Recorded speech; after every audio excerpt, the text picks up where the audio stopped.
Korang rasa apa yang dia potong ni? Inilah tanduk rusa Sika.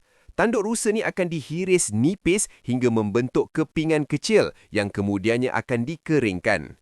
Di China, rusa Sika sengaja dipelihara secara khusus untuk diambil tanduk mudanya yang dikenali sebagai lujun.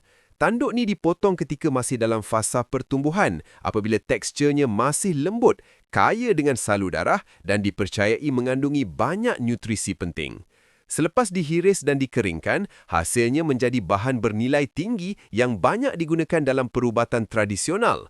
Produk ini kemudiannya dimanfaatkan dalam pelbagai bentuk, bermula daripada campuran sup herba, minuman kesihatan hinggalah rendaman alkohol yang secara tradisional dipercayai dapat membantu meningkatkan stamina, menguatkan daya tahan tubuh serta mengekalkan keseimbangan tenaga dalam badan. Itulah sebabnya di banyak ladang ternakan, rusa-rusa ini sering dilihat tidak bertanduk kerana tanduk tersebut dipotong secara berkala ketika masih muda sebelum mengeras sepenuhnya. Follow dan like untuk lebih banyak info menarik.